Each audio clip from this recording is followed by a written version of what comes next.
kerja sopir angkot, memangnya bisa jadi apa sih? Kalimat itu sudah sering banget didengar Angga. Setiap kali mampir ke warung atau antar penumpang ke kantor, dia selalu dapat tatapan si Oliola. Pekerjaannya itu cuma pilihan terakhir. Padahal, tiap subuh ia sudah siap narik. Hujan, macet, panas, tetap jalan. Tapi tetap saja, orang lebih suka meremehkan. Mereka tak tahu, di balik kemudi tua itu, ada mimpi besar yang pelan-pelan Angga simpan. Bukan cuma buat dirinya, tapi buat ibunya, yang sering ngelap air mata dayam-dayam di dapur sempit. Angga mungkin bukan sarjana, tapi ia tahu satu hal. Hidup ini bisa jadi lebih dari sekadar narik angkot. Asal mau sabar, telaten, dan terus belajar dari jalanan yang keras. Bukan malah putar balik. Angga tumbuh di rumah petakan sempit yang atapnya bocor tiap musim hujan. Ayahnya juga sopir angkot, ibunya jualan sayur di depan rumah. Sejak kecil, Angga terbiasa dengar suara klakson dan bau oli. Tapi ada satu hal yang beda. Ia suka bantu ibu masak, terutama bikin sambal. Dari situ, lidahnya terbiasa mengenali rasa. Ia bahkan sering bawa bekal sambal buatan sendiri. Buat teman narik angkot, kata mereka, ini sambal kampung, tapi rasanya mewah. Sejak itu, benih mimpi kecil tumbuh dalam hatinya. Punya warung makan sendiri, biar ibunya gak perlu kerja berat lagi. Tapi jalan ke sana, jauh, licin, dan penuh kerikil.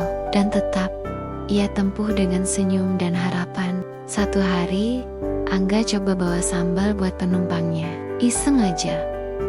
Tapi reaksi mereka luar biasa. Banyak yang minta dibawain lagi besok. Bahkan, ada yang minta kirim keluar kota. Dari situ, Angga mulai berpikir, kenapa nggak dijual aja? Ia mulai eksperimen resep malam hari. Habis narik, dapur kecil berubah jadi laboratorium sambal. Ia uji rasa, tulis catatan, dan cari tahu cara awetkan sambal tanpa bahan kimia. Semua dia lakukan sendiri. Ia pun mulai promosi di grup Facebook lokal dan status WhatsApp. Pelan-pelan, orderan masuk. Tapi belum cukup buat ninggalin setir angkot. Ia terus hidup di dua dunia. Pagi narik, malam masak.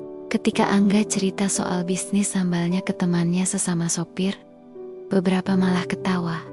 Seruit. Sambal kampung, siapa yang mau beli? Bahkan keluarganya pun ragu.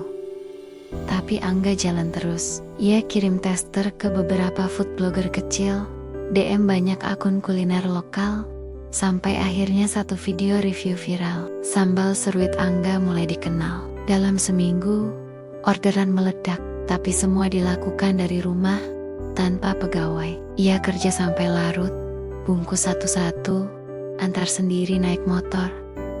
Capek, iya.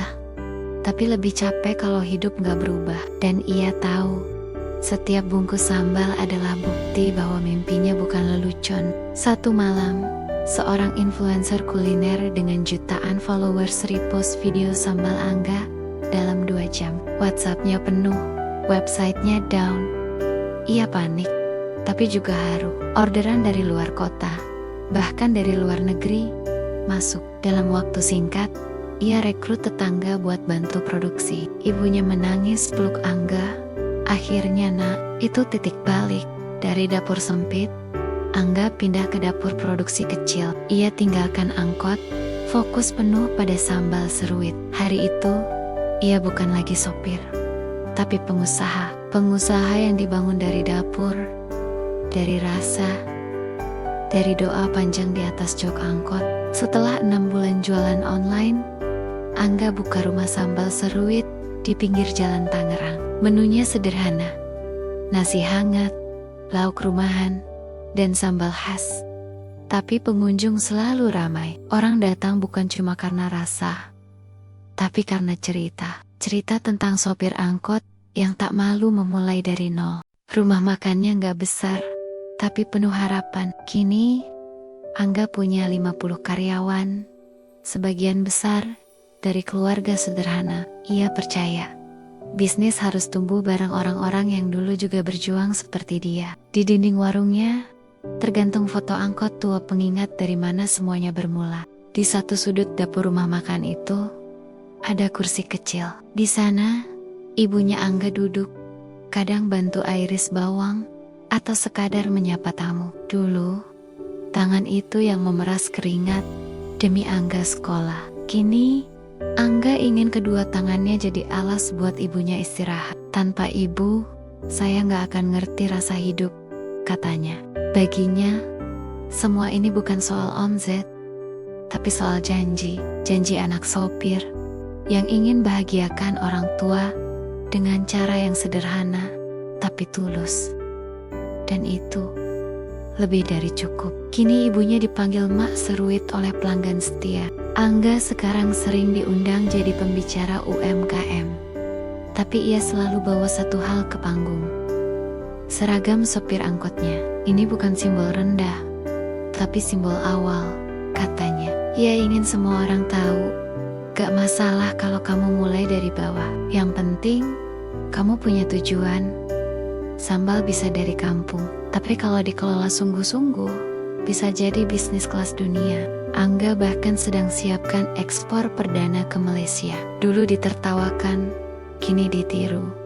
Dan ia tetap rendah hati, karena baginya, sukses adalah ketika kamu bisa bantu orang lain ikut naik, bukan naik sendiri. Kisah Angga mengajarkan kita banyak hal. 1. Jangan remehkan pekerjaan kecil. Disitulah karakter besar terbentuk. 2. Rasa sakit dihina bisa jadi bahan bakar yang dahsyat. 3. Modal terbesar bukan uang, tapi keberanian untuk mulai. 4. Orang tua adalah sumber kekuatan, bukan beban. 5. Mimpi tak akan jalan sendiri, tapi bisa dituntun, langkah demi langkah. Setiap orang punya peluang untuk berubah, tapi yang membedakan adalah siapa yang bertahan saat semua orang menyerah, dan siapa yang tetap berjalan, meski harus mulai dari nol dan penuh ejekan. Kalau kamu masih nonton sampai sini, mungkin kamu juga sedang berjuang, mungkin kamu sedang diragukan, atau sedang merasa kecil di mata dunia. Tapi percayalah, Tuhan enggak tidur. Jalanmu mungkin pelan, tapi tetap bergerak. Jangan remehkan langkah kecilmu, karena bisa jadi itulah jalan besar yang kamu cari selama ini. Setiap mimpi besar dimulai dari keputusan sederhana untuk tidak menyerah hari ini. Jangan lupa like, komen kalau kamu relate sama kisah ini, dan subscribe biar kamu gak ketinggalan cerita inspiratif lainnya dari balik kisah. Sampai ketemu di kisah berikutnya.